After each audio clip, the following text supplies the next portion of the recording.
What's good, YouTube? It's No Way Jarek, and I'm back with another COD ranked gameplay. This ain't ranked, you already know. I've been playing BPOs. It's the only good thing to play on COD right now. I don't play pubs, I don't play wagers, I don't gamble. But if you want to link down to the BPO Discords, comment down below. I got y'all. But as you can see by the title of the video, yes, we will be talking about why I think, in my opinion, in the last 5 to 6 years, why I think skill-based matchmaking is actually a really good thing for COD and the state it's at right now. But before we get into that, hope you enjoyed the video. Like, comment, subscribe. I appreciate all the love and support you've been showing me. Appreciate all the love you've been showing my last video. Didn't go crazy on the views, but I really appreciate the feedback I've been giving me about how I talk and articulate myself, and especially on certain topics like that. We got more bangers on the way, not just COD. Like, I'm making more videos about I'm not gonna spoil it, but it's gonna be a video on like the current state of just gaming as a whole. Cause y'all know I'm a gamer. I be playing games, but we're gonna be talking about the whole discourse and the whole state of like gaming and who's in these conversations. But I don't want to get too much into it. But as always, hope you enjoy the video. Like, comment, subscribe. Let's get into it. So firstly, you're probably thinking like, why is this dude who makes all these rank play content, all these rank play gameplay videos, who's like iridescent, one of the best, I'm not going to go to my home, but like one of the best in the world, why is he making a video on skill-based matchmaking being good when I should probably be on the other side of the argument saying it's not a good thing? I think in this era, probably since NW19, y'all know how to feel about that game. I don't like that game at all. But when I grew up playing COD from the World at War era to Black Ops 2 and even on then, like pretty much until Modern Warfare 19, when skill-based matchmaking wasn't solely focused on your skill and how good you are at the game, it was more so ping, where you're at, even sometimes prestige, I remember. But like pretty much basically the main focus was like ping. Skill was considered like skill-based matchmaking has always been a thing in COD, but it wasn't so heavily focused as it is now. Like, it isn't the sole reason you're getting into these lobbies and it's like it feels sweaty. In my opinion, though, I think in this era it's actually pretty good, because I don't think in this era, like, there's not that many gamers who aren't taking games casual no more. Back in the day when I was growing up, like I said, like, even you being a gamer was kind of niche. Like, up in probably pre-Fortnite, pre-Fortnite, yeah, pre-Fortnite, you playing COD, you playing 2K was like still like frowned upon. Like, I feel like there was a big boom in gaming when Fortnite came out, obviously, and then we had COVID on top of that. Back in the day, like, gaming was still, even to this day, it's still considered like nerdy. It's still considered pretty niche. Like, people are still uncomfortable talking. Like, if you approach a person and you're probably like trying to approach them in a way that like you want to talk about games and you want to like pivot the conversation you might be having with somebody to games, like, it's still kind of like a you're still hesitant on doing it because you're like, oh, I don't want to come off as like a big ass nerd. I don't give a fuck. You ask me, I don't give a fuck. I'm gonna tell anybody like I'm a nerd. Like, I nerd out. I don't give a fuck. Like, that shit don't matter to me. But most people will still be hesitant and like worried on like, oh, should I ask this person, does he play games? And even if you're a gamer, just a regular gamer, you're not a casual, you play other games, single player games, even that's like a level beyond you playing just COD or 2K or GTA. Like, you know what I'm saying? Back in the day, even you playing COD like a lot or 2K was still frowned upon, because it's like, why are you playing video games? Video games, the boom has gone crazy. So back in the day, I don't think devs focused so much on making money. Obviously, like, we have a new microtransaction era, and you know, more people, more gamers more than ever that play shooters, that play any game really. Everybody wants to be an MLG pro. That's what it is. Everybody wants to be Shotzi. Everybody wants to be Scump. Everybody wants to be, you know, Faker. Everybody wants to be like all of the MLG goats in every game. That's what people want to be now. Like, people see these clips. Fortnite really started that, because like back in the day when Fortnite was like first coming out, like, you had niggas like Daquan and, you know, Ninja and all of them going crazy on Fortnite, and it was booming. That era up, and then you had COVID too. Like, that era really started this boom of like not only casual gamers, but also the hardcore gaming fan base when it comes to like being good at the game. Boom too. Like, casual gamers boomed, but like MOG gamers boomed, because it's like people realize you can make money off of you being good at the game.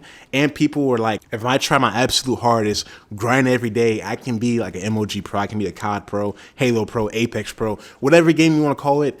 The competitive boom took over the world, and that's why a lot of people have this sentiment on like games right now, especially shooters. everybody wants to be a fucking tryhard. This is coming from a nigga who tries hard. Like, I try hard, but I can also separate myself and play other games and have fun. Like, I can have fun playing a game like Dead by Daylight or Apex, which I know I'm casual at. Even though I play playing ranked in those game modes, I know I'm a casual, or I wouldn't say I'm a casual at those games, but I don't know, like Splitgate or some shit, like a game that has, or that's like competitive, or like has like a good competitive fan base. I can approach that game and be like, oh yeah, I'm not that good at this game, but I can still play it and have fun and be casual with it. Because I'm not trying to be MLG pro. I'm not trying to be a pro at COD. I just like playing rank play in COD because, you know, like, not to my own horn, I'm really good at the game, but I'm not trying to be a pro. I'm not playing challengers. I'm not playing wagers. Like, I just play ranked all day and make videos and talk on the fucking mic. Like, you know what I'm saying? Like, there's a difference between like a person like me who approaches the game that way and somebody who's like actually trying really hard to be a pro. That's when, I know I'm gonna be going on a whole spew. That's when we pivot back to our skill-based matchmaking.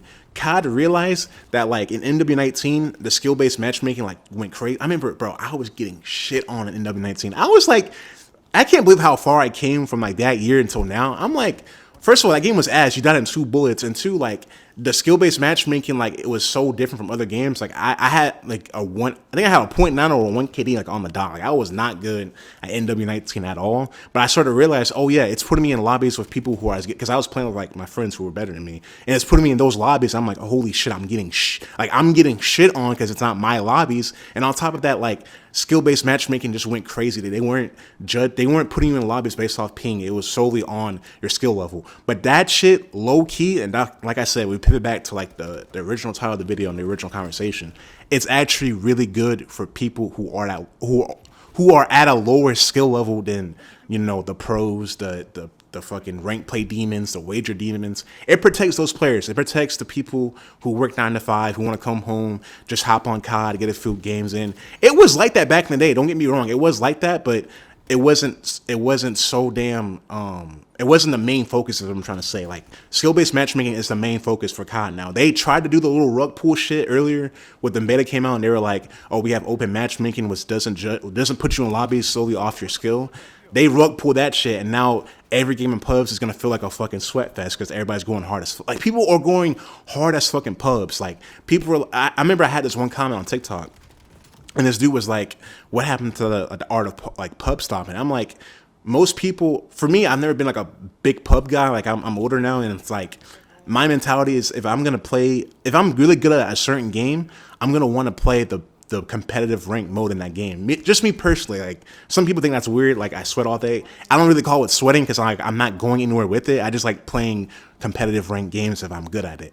But I know people aren't like me, and people like playing pubs and pub stomping. To me, pubs are boring, but I also will agree pub stomping is a lost art because, one, the games aren't good for pubs at all. Like, the COD isn't, the quality wise isn't as good as it was back in the day when we had good maps, good weapons, good pub stomping. Like, the videos, the culture of pub stomping, that's where we came from. That shit's gone now. Like I said, everybody wants to be an MLG gamer pro. That's why skill is so heavily focused on, because COD doesn't want, they know they'll make more money. Excuse me. They know they will make more money putting lower skilled players, like I said, the dad that has 5 kids, the Timmies, the little ass kids, like, they know putting them in the lobbies that are at a similar skill level to them will make them more money and keep player retention up. That's a key word right there, what I said. Player retention. That's what they want to see. Like, those are the big numbers. Like, how can we keep people coming back to our game over and over again? That's why NW19 is one of the greatest selling CODs ever, because not only was it came out in COVID and Warzone and shit, but the skill-based matchmaking was at the all-time highest. Like, that's why people love that game, because people were playing at the same skill level as other niggas. You know what I'm saying? Like, if you weren't good at NW19, you probably didn't have the worst, like, because that game was really casual too. If you weren't that good at NW19, you still had hella fun because you were still playing with people around the same skill level as you. You weren't playing against tryhards. Back in the day, like, learning how to play COD was like, you would have to go through, like, it was like your rookie season type shit. You would have to go through the fucking gauntlet of you getting in lobbies with like pro players, like pub stomping there were so many pub stomping demons I can't even name no more, but like you knew if you just off of prestige, bro, do y'all remember just off of prestige, if you were in a lot, like if you saw a prestige 10 that like what was that icon, that red like half zombie half man, like the 3-headed icon, prestige 10 icon on Black Ops 2, you know you had to be on your shit when you saw one of them in the lobby, because most of the time some of them were hackers and some of them were shit. Most of the time you saw prestige 10, you're like, oh shit, I gotta be on my, I gotta get on time, and like, oh yeah, he might be him, you know what I'm saying? That culture's gone. The pub stomping culture's gone, because like I said, pubs is not relying on actual ping. It's more reliant on skill-based matchmaking and like who you're playing against. Like you're like basically the whole totality of this video is what I'm trying to say is bums will be playing against bums, and the tryhards or sweats will be playing against sweats. That's why the most of the people who complain about skill-based matchmaking are the fucking sweats who want to pub stomp, because they know damn well they don't want to go up against fucking other pros while playing pubs. You know what I'm saying? Like that's what I've been trying to say this whole time. Like pro players, the wager niggas, the tryhards like me, we don't want to play against other sweats. Me, I want to play against other sweats in ranked play. That's what I'm saying. I have a different mentality than most people, but that's the way I'm in the video. Pros want to play against other pros in pubs, and casuals want to play against other casuals in pubs. And that's why skill-based matchmaking right now to me is actually a good thing. But hope you enjoyed the video. Like, comment, subscribe. I'm going to stop yapping. Goddamn, I've been going on for like 10 minutes straight, just straight running on, no stops. But hope you enjoyed the video. Like, comment, subscribe. Appreciate all the love and support you've been showing me. More bangers on the way, more content. Not on Call of Duty on the way, because I know some of you like my other content that's not COD. But appreciate y'all. You have a great day. Take it easy and stay safe, y'all. P.S. My teammates fucking sold me, nigga. Damn.